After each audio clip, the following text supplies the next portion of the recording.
Seguindo aqui no nosso vídeo, quero falar sobre uma proposta oficial do Vitória para contar com o uruguaio Gonzalo Mastriani, atleta bastante experiente, com passagens, por exemplo, no futebol alternativo, né? Jogou, por exemplo, na Itália, pelo Crotone, também na Eslovênia, Portugal, México, Barcelona de Guayaquil, no Boston River também do Uruguai, até chegar aqui no Brasil ainda em 2022 pelo América Mineiro. Segundo esta informação, confirmada pelo portal Threads nos últimos dias, do jornalista Vinícius Furlan, o rubro-negro fez uma proposta para contar com o jogador do Atlético, além do Vitória. O Fortaleza também tem um interesse na sua chegada. O Gonzalo Mastriani, que o Atlético só aceita a liberação mediante uma compensação financeira. O Furacão, que acabou sendo rebaixado, quer colocar uma grana no bolso, enfim, precisa de um alívio financeiro nesta segunda divisão. Ele que foi comprado por aproximadamente 10 milhões de reais junto ao América. Lá no América, o salário dele era de aproximadamente 200 mil por mês.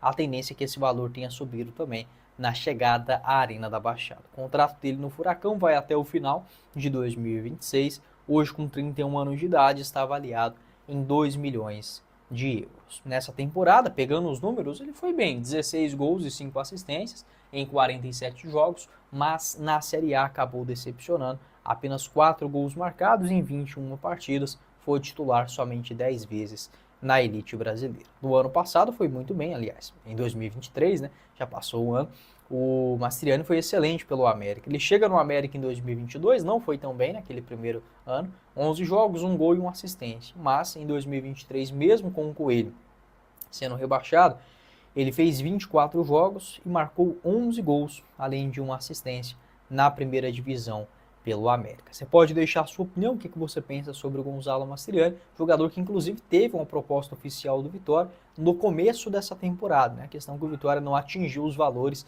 naquele momento que o América Mineiro pedia. O Gonzalo também, que foi um grande artilheiro pelo Barcelona de Guayaquil, marcou 10 gols em 2022 e 9 na temporada de 2021, já tem uma boa experiência no futebol da América, né, de maneira geral, seja aqui no Brasil, seja no Uruguai, seja no Equador ou até mesmo lá no México. Você pode deixar a sua opinião, acho que seria assim uma excelente escolha, um excelente substituto para o Alejandro. Começar o nosso vídeo de hoje para falar sobre essa saída do atacante Alejandro do Vitória e a necessidade agora de buscar um novo camisa 9 para a temporada de 2025, que já está prestes a começar. Não foi por falta de tentativas, a questão é que o negócio era assim complicado, 38 milhões de reais para um clube que acabou de voltar para a Série A, como é o caso do Vitória, nunca é fácil. Tá? Então faz parte do mercado de transferências. O Leão agora terá que ser criativo e buscar um bom nome no mercado brasileiro ou até mesmo internacional. Eu quero falar sobre alguns nomes que estão livres e outros que estão, digamos, à disposição no mercado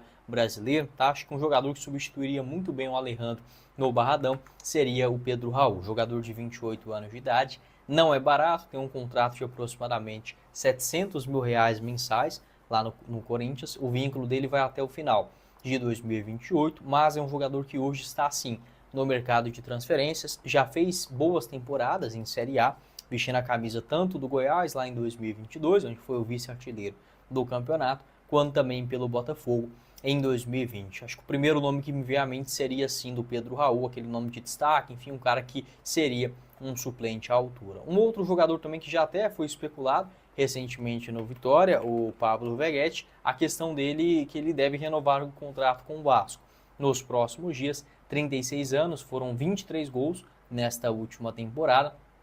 O Veguete, que tem contrato somente até dezembro de 2025, deve ter essa ampliação por pelo menos mais um ano. Então, apesar de algumas especulações, enfim, foi um bom achado do Vasco da Gama no ano passado. E se pensar que o Veguete foi oferecido para o Goiás, né, na Série A do ano passado, e o Verdão não teve o interesse. É uma pena. Vários bons jogadores surgem, por exemplo, no Campeonato Argentino, enfim, acho que é um mercado que o Vitória pode sim ficar de olho. Inclusive, eu posso até fazer um vídeo posteriormente falando sobre algumas opções lá na Argentina. Um outro nome também de destaque, vi alguns torcedores comentando, é do Edson Cavani. A questão é que o salário dele é muito alto. Pelo que eu li de algumas informações vindas da Argentina, o salário dele por lá gira entre 800 mil reais mensais até 1 milhão. Seria aquele nome de destaque, enfim. A questão é que o Cavani ele terminou a temporada lá no Boca Juniors muito bem, né? Ele marcou 20 gols em 34 e 39 jogos, foi uma temporada muito boa e o contrato do Cavani vai até dezembro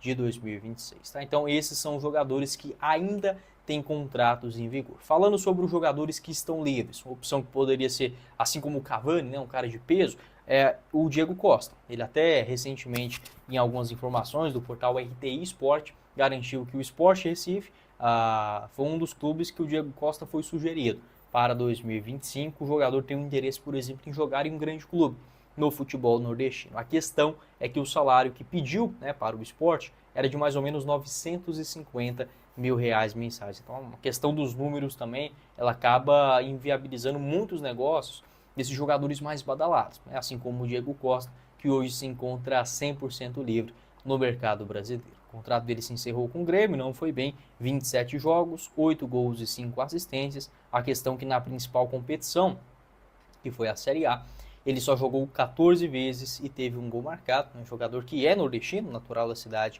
de Lagarto. Outro jogador que eu particularmente acharia uma boa para o Vitória, que está à disposição no mercado de transferências, é o centroavante Pablo, ex-Atlético Paranaense, 32 anos de idade, já passou também por outros clubes aqui no Brasil, como o Figueirense e o São Paulo. O jogador não teve uma redução salarial, acabou que está fora dos planos do Furacão para a próxima temporada, que jogará a Série B. Tem vínculo por lá até dezembro de 2025, não fez uma Série A ruim não, né? Em 29, aliás, a temporada não foi ruim, a Série A foi. Né? Na temporada foram 11 gols, na Série A apenas 3 em 29 partidas. Tá? Eu gosto do Pablo, dependendo de uma situação, claro que não é um jogador, aquele centroavante, aquela cara de centroavante que incomoda o defensor o tempo inteiro, é uma grande ameaça dentro da grande área. Eu nunca vi o Pablo exatamente como esse perfil, mas mesmo sendo um jogador mais discreto, ele sempre consegue anotar bons números. Né? Mesmo no São Paulo, onde muitos dizem que foi um fiasco, nem tanto. Se você pegar em termos de números, 12 gols em 2020 e mais 13 em 2021, geralmente é essa a média do Pablo também. A gente já vê muitos jogadores até mesmo mais badalados que não tem uma média tão constante assim. Então, para mim, o Pablo seria uma boa alternativa. Um salário de algo na faixa de R$ 400 mil mensais. O Eduardo Vargas também, mais uma alternativa para essa função de um 9, está livre após deixar o Atlético Mineiro, não fica para 2025. Foram 9 gols em 3 jogos e 3 assistências em 39 jogos pelo Galo nessa temporada. Não houve uma renovação. Ele que topava até mesmo um salário de algo na faixa de 400 mil para uma extensão contratual. O Atlético não teve o interesse. Bom centroavante também, experiente, conhece bem a Sul-Americana também, já teve boas participações vestindo a camisa da Universidade de Chile, inclusive naquela temporada, se eu não estiver enganado, chegou até a semifinal, deu trabalho no jogo contra o Vasco também, aliás, acho que a Universidade de Chile foi campeã da Sul-Americana, tá certo, nessa temporada. O Eduardo Vargas depois disso, né, passou no Napoli, no Grêmio, Valência, Hoffenheim, muitos anos no México e também 5 temporadas totais no Atlético Mineiro. Uma outra alternativa livre, o Josef Martinez. Bom jogador, tá? O Vitória pode ficar de olho nesse cara. 31 anos de idade, ele que é venezuelano. Segundo informações do site Transfermarkt, ele se encontra livre após deixar o Montreal, né, esse clube lá do Canadá que joga a MLS. Foram 14 gols em 26 jogos. Não são números ruins, não. E no Atlanta United, o jogador ficou muito conhecido, acho que vocês vão se lembrar dele. Fez muitos gols ali entre 2017 a 2019. As últimas temporadas ele esteve tanto no Inter Miami quanto agora no FC Montreal. No futebol europeu, ele defendeu a camisa do Torino, né, entre 2014 até o começo de 2017. Centroavante forte, boa movimentação, pega bem dentro da grande área. Não é alto, né, tem 1,73 m de altura, mas faz muito valer essa questão do posicionamento. Um outro gringo também que eu gostaria de ver no Vitória, Maxi Gomes, 28 anos de idade, jogador ex-Valência, Celta de Vigo, Cádiz, no futebol espanhol, está livre após não renovar por lá. A última temporada dele de fato foi péssima, né? 33 jogos, não marcou nenhum gol. Claro que são números que desanimam qualquer torcedor, mas o Maxi Lopes já teve boas temporadas. E não faz muito tempo assim não. 2020, por exemplo, no Valência, 2022 ele esteve no Trabzonspor da Turquia,